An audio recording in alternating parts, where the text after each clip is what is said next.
Bom, primeiro eu queria me apresentar, eu me chamo Juarez Ferraz de Maia, eu sou natural de Itaberaí, tenho 61 anos de idade, atualmente sou professor da Universidade Federal de Goiás, da Faculdade de Comunicação e Biblioteconomia. Eu sou jornalista de profissão e sou doutor em Ciência da Comunicação pela Universidade de Paris. Eu ingressei no movimento estudantil em 1965 através é, de pessoas da minha cidade, Itaberaí, que antigamente chamava Curralim, e logo depois do golpe de Estado, de 64, se estabeleceram vários grupos de discussão na JEC, a Juventude Estudantil Católica, e então, junto com Oscarito Ferraz Borges, Rubens Americano, Manuel de Lima, e depois, em 65, eu vim para Goiânia. E então continuamos com essa discussão justamente na JEC, sobre o que fazer contra o golpe de Estado, tudo isso. Mas a nossa visão inicialmente era uma visão muito nacionalista e democrática no sentido de combate à ditadura. E posteriormente essa discussão foi se alargando até que Oscarito me apresenta o Francisco Pinto Montenegro, o Chiquinho Montenegro. O Chiquinho Montenegro teve uma importância muito grande na minha vida, na minha formação política, e foi através do Chiquinho e do Oscarito Ferraz Borges que eu ingressei na Ação Popular. Na Ação Popular, através de um parente meu, que é muito conhecido em Goiás, Onestino Monteiro Guimarães, que depois foi assassinado nos anos 70, foi líder da União Nacional de Estudantes. Através do Onestino, eu consegui ter uma visão maior, mais ampla do que era a vida, a luta política, a luta de classe, a luta social. E foi com o Onestino, então, que eu tomei os primeiros contatos com o socialismo, as ideias socialistas, libertárias e tudo isso. A ação popular na época tinha uma visão do mundo muito voltado, era muito cristã do ponto de vista do universo que ela via. Ela tinha uma abordagem marxista do ponto de vista da sociedade, mas cristã do ponto de vista filosófico e tudo isso. Ingressando na P, e aí encontrei já vários colegas que hoje são muito conhecidos, Jackson, Rui Manuel, depois desse, o Chico Preto, continuei tendo contato então com o Francisco Pinto Montenegro. Mas depois, a seguir, tomei contato com uma figura que muda completamente minha vida, que foi o Rabelão, filho do nosso amigo Rabelinho. O Rabelão então me ingressa definitivamente na cela da P e eu passo a ser definitivamente militante da organização e ingresso no movimento estudantil já com a possibilidade de concorrer aos grêmios estudantis e tudo isso. Teve as primeiras manifestações de 1967, do qual eu participei. Depois participei de vários congressos da União Brasileira de Estudantes. E depois desses encontros, conheci aquilo que é chamado os nossos grandes companheiros da época, né? Marco Antônio Della Corte, o Lula, Olga, Allan Kardec, João Silva Neto, depois eu, Leívio Vieira, então, que nós fazíamos parte do movimento estudantil na época e, infelizmente, por eu ter participado em várias reuniões em Itaúsu com o Rabelão, e caiu uma célula da P, eu estava em Belo Horizonte, cheguei, sabia da minha procura pela Polícia Militar e pela Polícia Federal, eu me refugiei em Itaberaí, lá fui preso. Uma prisão um pouco complicada, porque eu fui preso na praça pública, me amarraram, meu pai apareceu, e aí meu pai teve um ataque, foi um processo muito complicado, então me amarraram, me levaram para a cadeia de Itaberaí, e lá fiquei um tempo até a Polícia Federal me trazer para Goiânia, e então fui trazido aqui para a Rua 2 com a Avenida Goiás.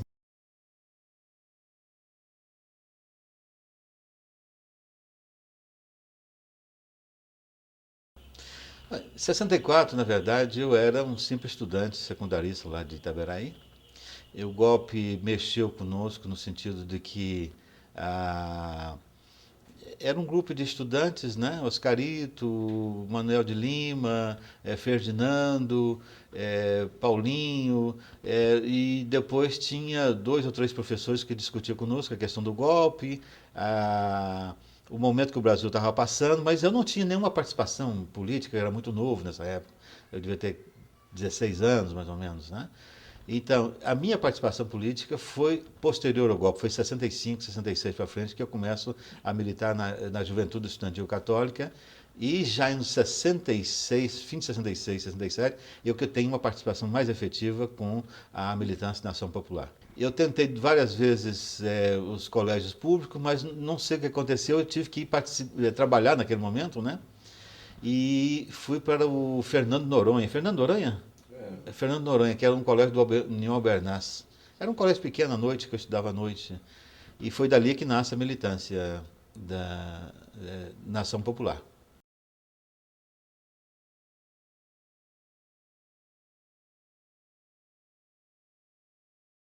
Nós tínhamos construído uma célula, Jackson, o Rui, Chico Preto, Alani, que hoje é do PCdoB lá no Recife, Eulirvo Vieira.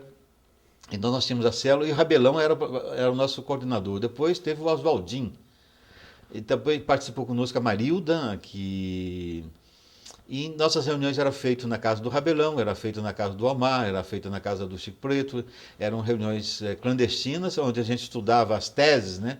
As teses da ação popular e o que fazer naquele momento, a luta política, a importância de ganhar os grêmios estudantis, ganhar as entidades estudantis, o diretório acadêmico, a fim de aparelhar no sentido da luta contra a ditadura e pelo socialismo. Né? Interessante é o seguinte, vendo hoje de longe, a AP ela era um movimento extremamente progressista, no sentido de que ela tinha uma visão muito ampla do mundo. Ela se fechou um pouco quando ela se definiu marxista-leninista, porque a visão dela passou a ser muito voltada em relação à China, focado, seguia os pensamentos do presidente Mao, e naquela época a gente estudava os pensamentos do presidente Mao como se fosse a Bíblia, né?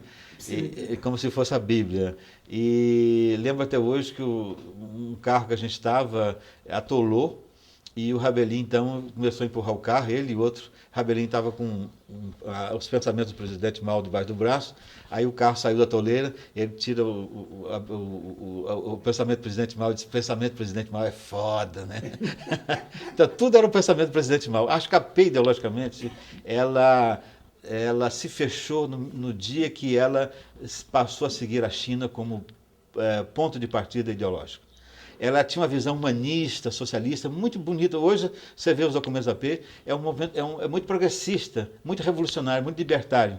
Mas ela se amarrou a partir daquele momento, justamente pela própria base que era cristã. E naquele momento o socialismo estava muito voltado em relação a Cuba e à União Soviética. E elas negavam um pouco a União Soviética justamente pelas bases teológicas que ela tinha cristãs. E eu acho, mas que a P tinha filosoficamente uma plataforma muito bonita, eu acho que é válida até hoje, do ponto de vista humano, socialista e democrático, mas ela se fechou naquele momento, voltado para a China. Então, nós todos militantes seguimos o pensamento do presidente Mao, né, que era considerado a grande figura histórica para o movimento comunista internacional. Quando tomo conhecimento que a AP estava enveredando por outros caminhos, foi nessa época já. Então foi o 67. grupo 67, o grupo Condor. Depois, então, vem já as manifestações de 68, aí já não dava tempo nem para pensar quem era quem, porque era a pauleira das manifestações de rua, as manifestações permanentes, as panfletagens quase que diárias contra a ditadura, aí todas as frentes de luta, PC, AP, POLOP, eram os três principais na época, né? A PCdoB praticamente não existia, existia o grupo do Marco Antônio lá antigamente, Joaquim Guilherme, Tarzan de Castro, mas naquele momento o PCdoB não era forte. Então, naquele momento, se começa, eu pessoalmente começo a tomar uma consciência de que era preciso mais do que aquilo que nós estávamos propondo fazer. E foi então que aparece o grupo do Marighella, né? Racha com Partidão, fim de 67, e eles aparecem aqui em Goiânia e começamos a conversar com eles no sentido de partir para outra. Mas aí aparece na frente deles o grupo que era liderado pelo Capitão Lamarca, o pessoal da VPR, Vá Palmares depois, e pela influência do Rafto, né, eu fui então para esse grupo. Então a P para mim fica longe, porque a P já deixa de ter a importância dela, porque ela não tem um perfil e o papel que ela devia seguir. Ela foi esfacelada nas várias tendências que tinham uma proposta muito mais clara do que ela.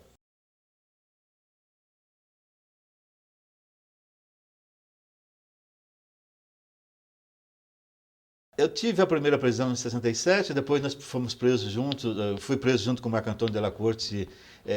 Eu estava naquele momento quando nós constituímos o Grupo Condor em Goiás. O Grupo Condor era uma célula do Partidão que queria abrir para o movimento estudantil, sem dizer que era a célula do Partidão, mas com amplas possibilidades de discussão com a juventude, principalmente na luta pela preservação da Amazônia. Inclusive, nossa prisão com o Marco Antônio Della Corte, o processo todo nosso é em cima disso.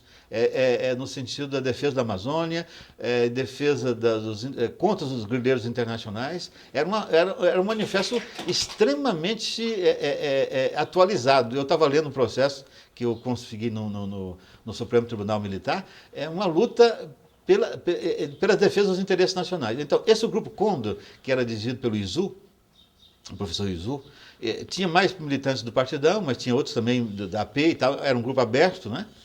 Infelizmente, na primeira ação nossa, que era denúncia contra as grilhagens de terras da Amazônia e pela defesa da integridade da Amazônia.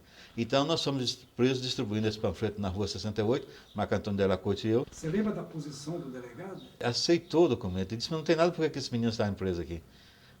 Mas ele não podia fazer nada e mandou para a Polícia Federal. Né? Ele teve uma reação interessante, que ele disse, não, é isso aqui, não tem nada. Mas já estava feitos os autos, já estavam, nós já estávamos presos legalmente, ele não podia mandar nos soltar. Mas ele teve uma reação muito interessante em relação ao documento. Eu não lembro os detalhes, mas eu lembro que a gente ficou olhando um para o outro ali, dizendo que a gente vai ser. Na hora pensei que ia ser solto, inclusive. E tivemos um processo depois, qual foi condenado a 8 meses de prisão. Inclusive, teve um ministro do Superior Tribunal Militar que justificou o voto dele a nosso favor pela defesa e pelo nacionalismo do manifesto que nós tínhamos soltado na época. Teve um fato que em 67 teve uma manifestação em Goiânia, que depois teve a participação do doutor Samir Elu, que dirigiu um manifesto, ele redigiu um manifesto que foi lançado na Faculdade de Direito, ali na Rua 20, que era justamente contra a utilização do dispositivo ultrainterino da maneira que estava sendo feito, para fazer o controle da natalidade na região. Então, isso em 1967, há 40 anos, já se falava nessa questão, mas não tinha essa dimensão que tem hoje, né? Mas nós temos um processo lá pela defesa da Amazônia, que é um laudo interessante, já isso em 1967. Então acontece, eu aproveitei o nosso julgamento, o julgamento do Marco Antônio Della Corte e o meu, e pedi, eu estava confinado em Goiás, não podia sair de Goiânia, aliás, pedi para ir para o julgamento do Juiz de Fora e aproveitei, fugi, e aí fui para a clandestinidade, já condenado.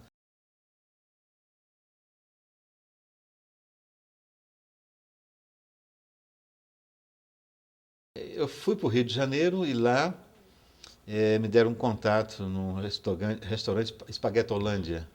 E eu tinha uma senha, me deram dinheiro para ficar no Rio de Janeiro um dia. Eu saí de Brasília, o filho da mãe do Rafa me deu dinheiro para ficar um dia no Rio de Janeiro. Eu falei, mas se acontecer qualquer coisa, eu lembro perfeitamente o Rafa dizer, você acha que o companheiro da organização vai deixar o companheiro na rua? Bom, fui para o Rio de Janeiro sem nunca ter ido ao Rio de Janeiro, e lá no restaurante Espaguetolândia tinha uma senha, e a pessoa que era Maria Auxiliadora, que depois ela suicidou-se em Berlim, não aguentou o exílio, ela tinha um encontro comigo e não apareceu nesse encontro. E o ponto posterior era 11 dias depois. E eu sem dinheiro, sem nada, sem conhecer ninguém no Rio de Janeiro, procurado pela polícia, clandestino, não podia voltar para Goiás, nem dinheiro para onde eu tinha. Comecei a perambular pelas ruas do Rio de Janeiro e lá fiquei perambulando até um dia que eu não aguentava mais.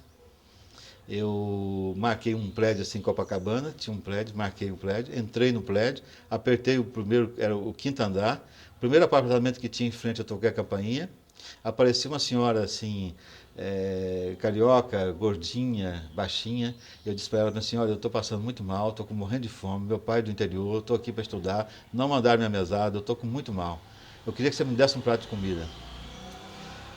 Ela fechou a porta. E eu já não tinha nem para onde ir mais, já estava não sei quantos dias andando, sem comer e desesperado. Aí sentei na porta da mulher lá e fiquei. Deixa agora, não sei o que eu vou fazer não. E aí a mulher aparece, abre a porta, a dona Ângela, depois conheci, ela abre a porta com um prato de comida na mão, me deu o prato, comi em 1 minuto. E aí então ela me dá a seguir um litro d'água, tomei aquele litro d'água e tal, e ela mandou entrar. Entra na casa dela, e ela me serve de novo um bifão enorme com ovo e tal. Eu transpirava, feito um desgraçado, tanto comer e tomando água. E depois ela disse, olha, minha filha, a vida é assim mesmo, a vida tem muita dificuldade, já passei muita dificuldade, não se preocupa não e tal. Na hora eu agradeci a ela, e ela estendeu a mão assim, tinha, acho que 10 cruzeiros, não lembro mais, dava para mim viver ali uns 4 dias tomando café com leite, sem problema no Rio de Janeiro. E de repente, no quarto dia, já estava sem dinheiro de novo andando no Rio de Janeiro, encontro Bernardo Joffre, que é um líder estudantil, que hoje é do PCdoB, elemento de proa do PCdoB, que veio aqui como homem da UBS, não sei se vocês lembram dele, Bernardo Joffre. Encontro com o Bernardo Joffre no centro do Rio de Janeiro, ele disse, como é que está, companheiro e tal. Ele disse, cara, estou mal. E ele era da P, continuava na P ainda, marxista-leninista, e esse pessoal depois foi para o PCdoB. E contei a história para o Bernardo Joffre, ele, tudo bem, eu vou arrumar um contato para você, e não há problema. Mas, entretanto, eu vou levar você para um lugar aqui, você vai ficar lá. Arrumaram um cortiço para mim no centro do Rio de Janeiro, lugar ótimo, está cheio de marginais, pessoal de IPM, estudante doido, hippie, maconheiro, tinha tudo lá. Mas eu tinha um lugar para dormir, pelo menos. Ele me deu um dinheirinho, consegui ficar nesse lugar e consegui, então, que alguém fizesse um contrato para mim. E no 11º dia já apareceu. Eu andei a pé durante os 3 quilômetros para chegar onde eu estava, onde era o ponto. E lá aparece a Maria Auxiliadora, e já estava no local, e eu não conhecia, mas pela senha, né? Ela disse, o companheiro está atrasado 10 minutos. Eu disse, você está atrasado há 11 dias, né? Aí contei a história para ela, ela quase chorou tanto, né? Bom, então foi um período assim, no início de clandestinidade, foi um período difícil. Depois foi a adaptação no Rio de Janeiro, com outro nome, né? Com nomes falsos, documentos falsos que eu usava, Roberto Santana e Silva, José Carlos, não sei das quantas, tinha vários nomes. Uma vez encontro no Rio de Janeiro Léo Lins, por acaso, na rua, também, assim, dou de testa com o Léo Lins. Ele estava meio desesperado, o Léo Lins, porque a casa onde ele estava caiu. Então, ele foi entrar na casa dele, ele viu a vizinha piscando o olho para ele. E a vizinha nunca tinha olhado para ele. E a vizinha fazia assim para ele. Ele viu que tinha qualquer coisa. Aí ele chegou, ele estava com uma roupa na mão que tinha trazido do alfaiate, e aí fez que tocava a campainha na casa do vizinho. Aí foi pegar ele, o que você está fazendo aqui? Falei, não, eu sou da lavanderia ali, vim trazer essa roupa aqui e tal. Ah, não, tá. Soltaram ele. Depois ele fez descobrir que o aparelho dele tinha caído. Então ele me contando essas histórias, a gente trocando figurinhas da época, Leon Lins. E aí então já me integrei na organização e passei a fazer treinamento militar no estado do Rio de Janeiro, fiz treinamento militar, explosivo, tiro ao alvo, essas coisas básicas, assalto a banco, prisões de personalidade, essas coisas que hoje a gente tenta um pouco esquecer essas coisas, né? Por exemplo, era véspera do 1º de maio, por exemplo, no Rio de Janeiro, e tinha uma grande fábrica na zona do Del Castilho, e queria fazer uma panfletagem naquela fábrica inteira da fábrica. Aí tomamos a fábrica inteira, né, militarmente, ocupamos a entrada, a saída, panfletamos ali 10 mil panfletos na fábrica, as vizinhanças e tudo isso. É lógico que 5 minutos depois estava lá o exército inteiro em cima da gente, né? Quando o dia que mataram Marighella, a gente fez uma ação muito grande no centro do Rio de Janeiro, fechamos várias ruas, panfleteando tudo, né? E eu participava mais dessas ações de panfletagem, mas armada mesmo, que era para segurar a barra. E depois da minha casa no Rio de Janeiro aconteceu um fato extraordinário que até hoje não sei explicar como que aconteceu, que só a divina providência que sabe explicar. A minha casa era a 4ª ou 5ª casa no subúrbio do Rio de Janeiro. Era um lugar onde a gente guardava documentos falsos, carteira de identidade, certidão de nascimento, vários tipos de placas de carro, tudo isso. Era um aparelho bem pesado ali, munição, essas coisas. E a gente tinha o teto de chegar em casa até as 10 horas da noite. E eu era muito amigo das pessoas no Rio de Janeiro, onde eu vivia. Sempre tentava fazer amizade ali, eu dizia que era por causa do sotaque, e naquela época era muito forte, eu dizia que era de Minas Gerais. Inventei lá uma cidadezinha que acho que ninguém nunca soube de onde é que era de Minas Gerais. E lá estive nesse lugar, São Cristóvão. Subúrbio mesmo. É subúrbio de São Cristóvão mesmo, Barra Pesada ali. Então tinha os estivadores ali, que eram meus vizinhos, e tinha uma filha do estivador que ia fazer 15 anos naquele dia, e ele me chamou para a festa da filha. Não, você tem que vir na festa, vem na festa e tal. E é lógico que a gente não pode passar das 10 horas. Acontece que eu lá para 7 horas, 7 horas já tinha bebido 3 caipirinhas, já estava bêbado, esqueci completamente do tempo, esqueci que eu tinha que estar no meu aparelho às 10 horas, então pessoal, você sabe como é que chega às 10 horas, vocês já viveram na militância, sabem como que é isso, 10 horas, todo mundo, 10 e 5 tem que se mandar. Acontece que eu, 10 horas da noite, eu estava trêpado, eu não estava bêbado, eu estava trêpado. E arrumei lá uma namorada, fui dormir com ela na casa dela e esqueci do mundo. Deu um branco na minha cabeça, deu um branco. E acordei 5h30, 6 horas da manhã e lembrei da tragédia que eu estava cometendo na minha vida, principalmente com meus companheiros, né? E vesti a roupa rápido, e era perto dali, uns 3, 4 quarteirões, e vi, quando eu saí na rua, os caminhões do Exército passando. Da polícia do Exército passando, fogão da polícia militar e tudo isso. E muita gente na rua. E de longe eu escutava o tiroteio. E aí então cheguei e vi de longe que era a minha casa. Era a minha casa e perguntei para as pessoas que estavam ali, uns terroristas que moram ali, não sei quem, os comunistas da MR8, que lá no Rio de Janeiro tudo era MR8, né? Na época todo mundo que era comunista, terrorista era MR8. Então, de repente, eu fiquei sabendo lá que a casa já tinha caído há muito tempo. Eles estavam esperando a última pessoa chegar em casa para invadir a casa. Mas como essa pessoa não chegou, eles resolveram às 6 horas da manhã invadir a casa. Então, e ali mesmo, quando eu vi, eu fiquei com muito medo, porque as pessoas me conheciam, fiquei com medo de ser entregue, ver um táxi passando ali de gaiato. Eu quis entrar no táxi, o cara se recusou, peguei a pistola, coloquei na cabeça dele, o cara voou comigo para Copacabana, achou que era assalto, né? E aí eu cheguei em Copacabana, quis pagar o cara não quis aceitar nada. Depois fiquei sabendo pelo Jornal do Brasil que o Marcos Torres, ele tinha sido assassinado, tinha 2 colegas nossos que foram baleados, depois foram mortos na prisão, e só escapou eu daquela casa ali. Quer dizer, por inteira irresponsabilidade. Quer dizer, imagina se eu não tivesse tido aquela farra aquela noite, estava morto. Depois o Jornal do Brasil noticiou, dizendo que eu tinha escapado miraculosamente até usaram a palavra italiana, né, de lá. Ninguém sabia como é que eu tinha escapado, mal eles sabiam que eu estava namorando, né? Depois participava nos grupos de defesa, chamava, né? Depois começamos a integrar com grupos junto com a ELN, que é aquelas brigadas revolucionárias de panfletagem, era uma loucura, né? E aí foi caindo. Então, em volta de mim, os meus companheiros desses da casa, perdi 3, depois integrei outro grupo, morreram 4, e assim foram presos. Aí eu fui escapando, graças a Deus, desse processo todo, até um dia que eu era, numa passagem de 69 para 1970, eu vou para a praia.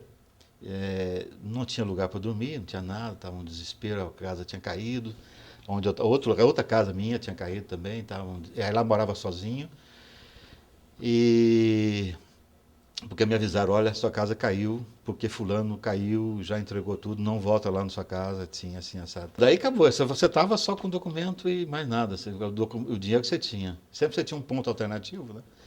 Aí fui para a praia, em Copacabana, e entrei na fila para o passe. Entrei na fila do passe e foi uma coisa muito interessante, porque o pai de santo, quando me recebeu, ele começou a ter uma espécie de convulsões. Aí me abraçou, você está correndo sério risco de vida, está muito carregado, vamos ter que dar um jeito em você.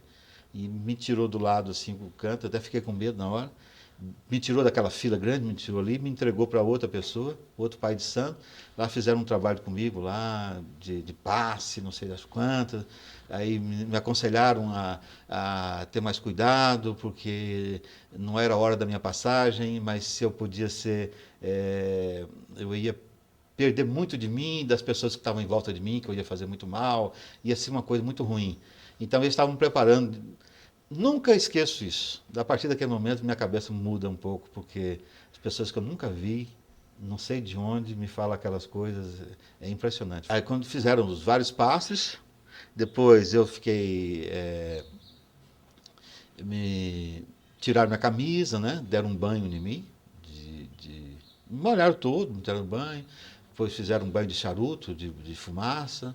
Depois eu ajoelhei e mandaram pedir, fazer o pedido que eu quisesse, entendeu?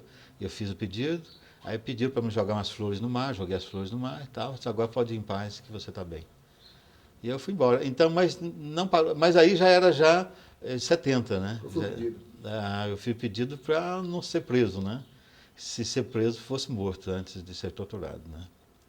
Porque esse era o grande drama nosso, que a gente sabia que naquela situação uma prisão significava tortura intensas, dramáticas, uma morte por tortura, quer dizer, é muito diferente, né? Então meu pedido foi esse, não ser preso. Se você fosse preso, morresse antes da tortura, né? Daí fui no outro dia encontrar com o Luiz Seguin, do Liceu de Goiânia, não sei se você lembra dele. E Luiz Seguin vira para mim, Nossa Senhora de Copacabana, e disse assim: Ô Juarez, estão procurando você no jornal, você viu o seu nome no jornal, estão procurando você, diz que você é terrorista aqui, como que história é essa? Eu fui o Luiz Seguin, eu comecei a rir, e era aquele jeito dele, aqueles óculos dele enormes, Luiz Seguin, e ele fez assim, aí abraçou comigo, o que está acontecendo? Eu falei, não, aquelas perseguições lá de Goiânia, você já sabe e tal. E aí eu falei para ele, Luiz Seguin, não tem lugar para ir, nem para dormir, nem nada, nada, não, então vamos para minha casa. Aí fui para a casa dele, aí eu falei para ele, Luiz Seguin, você sabe o risco que você está correndo? Ele falou, Juarez, é o seguinte, o máximo que pode acontecer de mim, vão dar uma sova em mim, grande, e eles vão descobrir que eu não sou comunista e vão me soltar. Então não se preocupe, não, fica aqui. Então fiquei na casa do Luiz Seguinho um tempo até retomar de novo. Mas aí fui mais 2 casas, caíram, outros companheiros morreram, e então já era tempo de jogar o chapéu. Já não dava mais. Aí veio o sequestro do embaixador alemão, Isso foi em 70. suíço, alemão, e a coisa foi tomando proporções maiores. Daí para frente já não tinha mais, você podia contar na ponta do dedo quem havia sobrado. E aí eu fiquei muito doente, deu um processo complicado disso em mim, que foi uma espécie de paralisação do meu intestino. E isso carrego comigo até hoje, um processo complicado, pela tensão nervosa que a gente vivia, né? Essa tensão foi muito grande, mas aí então foi quando eu resolvi jogar o chapéu e pedir para ir embora, e todo mundo já não queria mais que eu ficasse também, porque a situação já estava complicada, e me deram um dinheiro para ir para o Chile. Aí me deram um passaporte falso, nunca tive problema de viver com documento falso. Eu assumi aquela personalidade na hora. Em 5 minutos eu já era o fulano. E já me assumia na cabeça que eu era o fulano. Isso eu nunca tive. O segundo, eu nunca anotei um telefone. Eu sempre tinha de cabeça, todos sabia perfeitamente. Mas me aconteceu um fato. Quando eu saí do Rio de Janeiro, fui para São Paulo, encontrei com Destino Monteiro Guimarães e José Carlos Mata Machado, que depois era um pessoal que iam para o PCdoB, que estavam transitando da P para o PCdoB. Encontrei na rua também, por acaso. E despedi deles, e eles disseram que se eu não queria ir para Guerreiro do Araguaia, que estavam montando lá uma... Não, chega para mim, já estou no ponto, já dei a contribuição que eu tinha de dar, e eu já não aguento mais, estou muito doente e tal. E dali fui, então, para Porto Alegre. Chego em Porto Alegre, eu ia pegar o ônibus da meia-noite para Montevidéu. Estou ali fazendo piruante, compro o 0 hora. Quando eu leio o 0 hora, vem escrito assim, Polícia Federal desbarata grupo que vendia passaporte para subversivos e terroristas, não sei o quê. E vem os números dos passaportes todos ali que estavam falsificados. E o meu estava lá no meio. E eu volto para trás de novo, começa toda uma situação de procurar documento. Depois saí com carteira de identidade, falsa. Tem um site que várias pessoas, outro dia me escreveram para mim entrar nesse site, que chama Amigos 68. Você, para entrar nesse site, você tem que ser apresentado por alguém. E eu lembro que alguém que me apresentou foi uma moça do Rio de Janeiro e tal. Outro dia, e estava a lista de várias pessoas que foram propostas. Aí vi lá, Sueli Coy Vieira. E disse, mas essa pessoa eu conheço. Aí escrevi para eles, olha, essa pessoa pode entrar porque essa pessoa me guardou na casa dela muito tempo. Ela deve ser médica hoje, falei assim. Deve ser médica hoje. Ela nos ajudou muito, nunca mais vi depois que eu fui embora. E depois, é médica hoje no Rio de Janeiro e tal. Depois ela me escreveu, eu queria saber seu endereço e tal. Inclusive eu vou visitá-la agora no final do ano. Daquelas coisas que acontecem na vida que você vai sabendo. Então, fiquei em várias casas de pessoas amigas, que eram, na verdade, que na época chamavam de simpatizantes, né? Mas os movimentos armados já tinham praticamente dizimados. Literalmente dizimados. Aí o Rafa já tinha ido embora. Eu fui um dos últimos a sair naquele momento.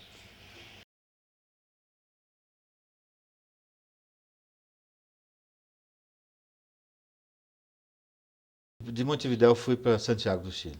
Para mim, o Chile foi uma das coisas mais bonitas que aconteceu na minha vida. Porque no Chile eu descobri a América Latina. Quando eu falo descobrir a América Latina, não é uma descoberta de saber a geografia da América Latina, é descobrir a cultura da América Latina. Um povo que a gente vive muito distante dele. O brasileiro sempre olhou para a Europa, olhou para os Estados Unidos, mas nunca olhou muito para os nossos vizinhos, né?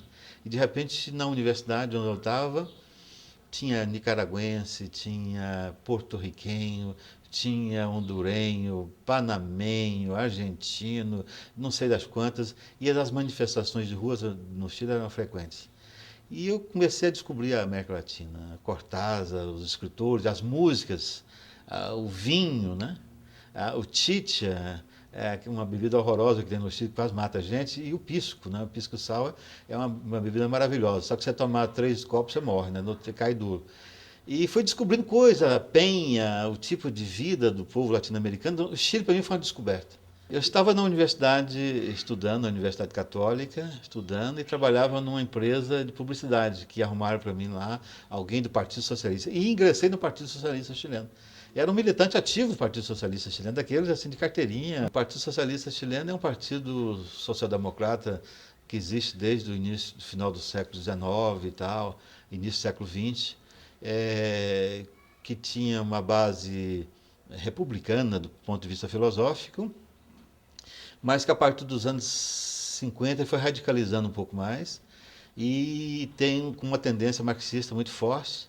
E eles foram, na verdade, os grandes apoiadores de Cuba e os movimentos revolucionários na América Latina, mas sempre pela via legal, sempre pela via constitucional, tudo isso. A direita chilena é uma direita imperial, ela se sente inglesa. Por isso que o Pinochet teve a imprudência de ir um dia para a Inglaterra, porque ele achava inglês, ele sempre se achou inglês, né?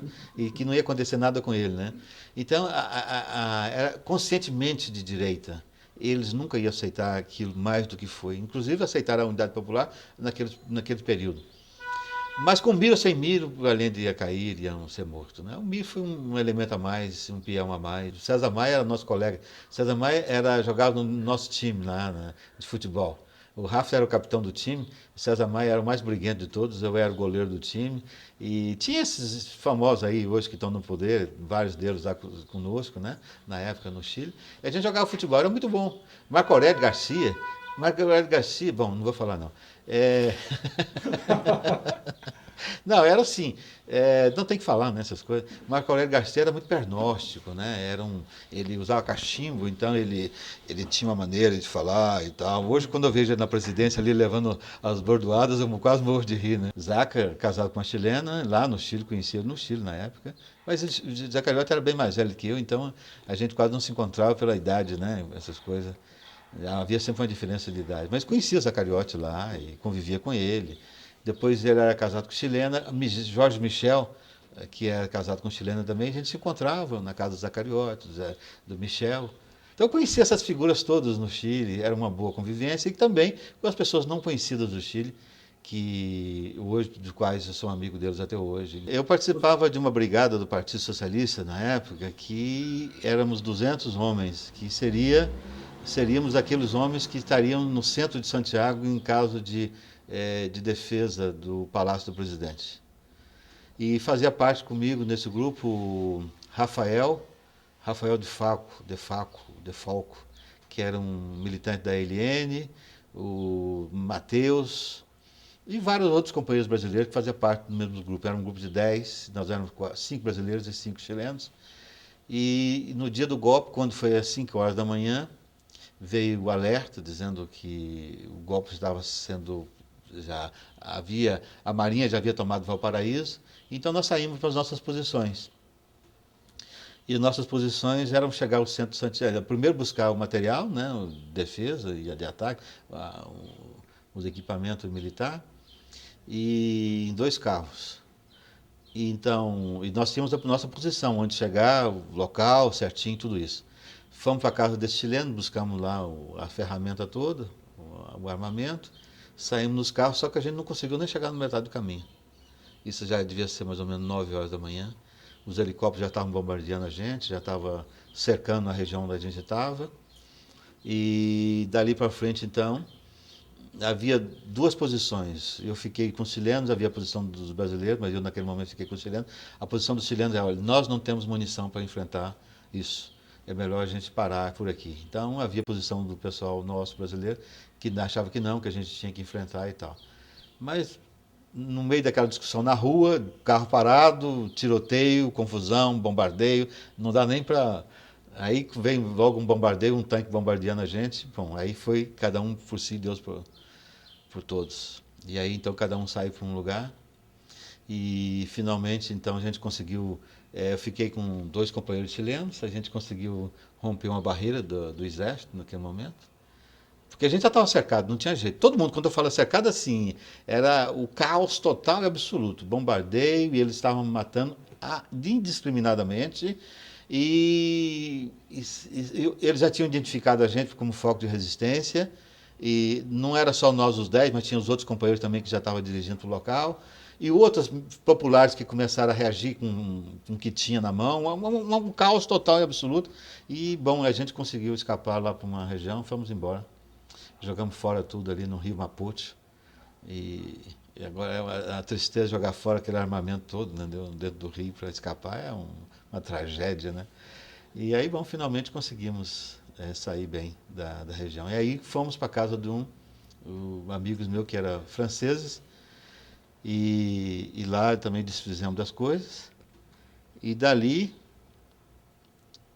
eu fui para a casa de outro francês, e então um jornalista do jornal Le Monde, Pierre Calfon, ele telefonou para a casa onde eu estava e disse para a gente entrar na Embaixada do México a tal hora. E eu fui então no carro atrás, ali de terno, gravata, né, com o francês dirigindo o carro lá da Embaixada da França, e o Bruno Regard, até amigo do Rafa também, ele parou, era assim, a senha era: quando a guarda da polícia chilena fizesse assim, né, da embaixada, a gente tinha que pular o muro. Só que naquela hora eu olhei o muro errado, eu ia pulando no muro errado, estou ouvindo gritando: Varese, Varese, Varese, Varese, do outro lado, quem que era? Atos Magno. Atos Magno, Varese aqui, Varese aqui. E aí lá dentro estava Atos Magno, Atos Pereira, Zé Duarte dos Santos, você conhece Zé Duarte dos Santos, né? Zé Duarte dos Santos, vários, a Dagmar, a irmã dele, Armandinho, várias pessoas estavam ali na Embaixada do México já. Éramos 261 pessoas dentro de uma casa como essa aqui. Ficamos até o dia 23 de setembro, quando o governo chileno deu o alvará de salvo-conduto. E aí então a Embaixada da Índia, o embaixador da Índia, da Suécia, Noruega, Suíça, foi lá com os ônibus buscar a gente, meia-noite. A gente fomos escoltados até o aeroporto. E o presidente do México, Echeverría, tinha mandado um avião dele, presidencial, buscar a gente, né? E éramos ali chilenos, vários ministros do governo chileno, a viúva do cara que era chefe da Polícia Federal chilena, que tinha sido assassinado, era uma sueca. Tinha grandes personalidades, o diretor da Rádio Nacional do Chile, e vários companheiros que depois, muitos sandinistas, que depois tomaram o poder na Nicarágua. E no aeroporto, eles levaram os embaixadores para uma sala, o exército, e vários de nós nos separaram assim de lado e começaram a metralhar a gente de festim, né? Foi um festival de loucura aquele dia. Mas finalmente conseguimos entrar no avião. E quando entramos no avião, o avião sobe, o comandante diz, o presidente da República Federativa, não, o presidente dos Estados Unidos de México, dão boas-vindas a vocês e vamos servir uma bebida tradicional do México. E eu lembro que o Zé Eduardo estava do meu lado, e então começamos a tomar tequila. Botar tequila, o sal aqui, o limão e tequila. É lógico que todo mundo chegou bêbado lá na Cidade do México. Ninguém estava parando em pé. A alegria de sair daquele sufoco, daquela tragédia, daquela angústia, né? E aí do México, bom, a vida começa de maneira diferente. Do México eu vou para a Bélgica. Na Bélgica, quando termino o curso de jornalismo, e depois, já não podendo voltar para o Brasil, em 1976, 77, então vem a independência dos países africanos, Angola, Moçambique, em 75, né? E eu fiquei com muita vontade de ir para Moçambique. Zé Duarte dos Santos vai na frente, ele vai em 76, fim de 76, e depois então o Zé Duarte manda me buscar. Jorge, já arrumamos um lugar para você aqui, vem para cá e tal. E fui então para Moçambique naquela época, e lá e assumi um posto importante no governo de Moçambique, que foi o diretor do gabinete de comunicação do presidente do governo de Samora Machel. Né? Para mim foi uma experiência maravilhosa, porque outro mundo, outro povo. A Europa é muito bom, mas a Europa é muito bom para você passear, né? Ir lá, ficar 2 meses, 1 mês. Agora, na África é como o Brasil, né? O calor, aquele povo risonho, muita miséria, aquela confusão toda, mas você sente bem no meio daquele povo, né? A ida para Moçambique não foi só uma ida para um país, foi fazer aquilo que você sonhou a vida inteira. Quer dizer, criar o socialismo num determinado país. E segundo, criar uma nação. Foi um desafio de você criar uma nação. Quer dizer, o país tinha 1 ano e pouco de independência, tinha que criar o Estado moçambicano. Né? Além não é a nação, mas o Estado. Porque a nação já existia. A nação já existia. O Estado. Como é você organizar o Estado? A administração daquele Estado, a educação, a saúde, as Forças Armadas, a polícia, a administração do Estado, o cartório, tudo. Você tinha que organizar num país que tinha saído recém do colonialismo. Você começa a trabalhar com rádio? Não, eu começo a trabalhar como diretor do gabinete de comunicação. Eu tive logo um posto privilegiado, e aí naquele posto eu consegui fazer um projeto que foi das rádios comunitárias de Moçambique. E depois então criei o Instituto de Comunicação Social, que para mim acho que é a maior obra que eu já fiz na minha vida, que a gente só tem a oportunidade de fazer uma obra dessa de 100 em 100 anos, né? Então criei o Instituto de Comunicação Social, e que era responsável pelas rádios comunitárias. Depois criamos a televisão de Moçambique e assim sucessivamente vários órgãos de comunicação. Nessa área em Moçambique, praticamente, eu tenho uma passagem muito boa, né, do ponto de vista profissional. Conheci 119 aldeias do país, viajei o país todo, e depois vivi um drama muito grande que foi a independência dos países vizinhos, né?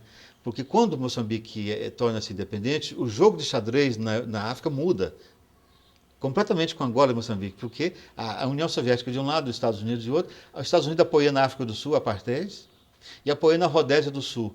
Moçambique toma o poder. Moçambique começa a apoiar os movimentos de libertação do atual Zimbábue. Moçambique joga 5.000 homens lá dentro do Zimbábue. O Zimbábue vem independente, muda o xadrez completamente. E Moçambique apoia, junto com Angola, a independência da Namíbia e apoia definitivamente o Congresso Nacional Africano de Nelson Mandela. Porque se não existisse Angola e Moçambique, Nelson Mandela teria morrido na cadeia. Quer dizer, o jogo de xadrez na África muda completamente, a geopolítica na África muda completamente nessa região.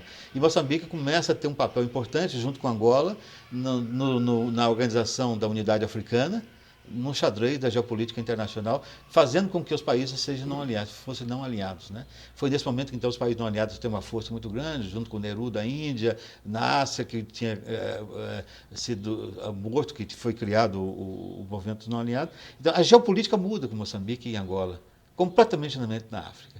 E, finalmente, Nelson Mandela sai da prisão em 90 e em 94 ele já era presidente. Né? Mas tudo isso tem um efeito, uma peça que mexeu em todas. E aí, então, cria-se na região os países da linha da frente. Angola, Moçambique, Zâmbia, Tanzânia, Zimbábue. Zimbábue, na época, era muito poderoso economicamente.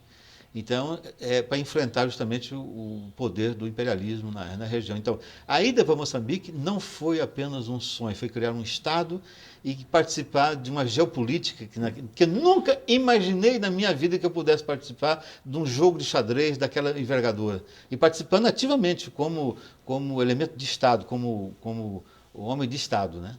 Com a independência de Moçambique, no jogo de xadrez internacional, a África do Sul, junto com os Estados Unidos, criaram um movimento de resistência em Moçambique. Então, esse movimento de resistência era um movimento sem um pensamento político. Porque você pode ser de direita, mas você tem um pensamento político, certo? Agora, o movimento da Renamo, em Moçambique, era um movimento que não tinha uma filosofia política. Então, foi uma política de desestabilização. Ponte, escola, infraestrutura, cortar a orelha, pé, mão das pessoas, quer dizer, é desestabilizar mesmo, total. Então, Samora morre justamente no auge do conflito. E a partir da morte de Samora, então, o que acontece começam-se as negociações com a Renamo, porque Moçambique já tinha infiltrado na África do Sul já uma quantidade de gente, a UNC estava muito forte, pressão internacional, principalmente. Gente, a história vai um dia reconhecer a importância dos países nórdicos para os movimentos de libertação da África, da luta pelo progresso no mundo. Então, Dinamarca e Suécia foram decisivos em relação a Moçambique. Depois você tem a União Soviética, que fez o aporte, digamos, militar, né?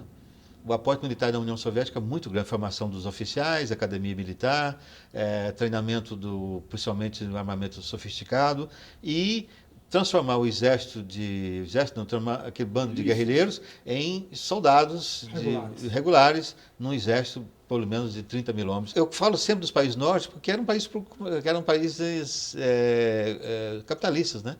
Mas eles tinham uma posição eles têm uma posição em relação à África que são as melhores que eu já vi na minha vida até hoje. Eles não tinham do ranço da União Soviética, os soviéticos eram muito cheios de ranço, né? Sim. Os russos, aqueles ranços, e eram mais soltos na análise deles, mas sempre fiéis a um pensamento de liberdade, de independência dos países da África. E apoiaram Moçambique, principalmente na área do desenvolvimento. Do ponto de vista africano, quem teve assim, uma importância do pensamento da libertação da África é Kwame Nkrumah, do Ghana. É o grande cérebro que ele propôs a criação. Mais intelectualizado, né? Não, e tinha uma visão, digamos, ele teve mais tempo no poder, também ele foi destituído pelos ingleses, né? Mas ele tinha uma visão maior, mais ampla, mais aberta, menos sectária em relação à África. O Lumumba teve uma importância mais para fora do que para dentro da África.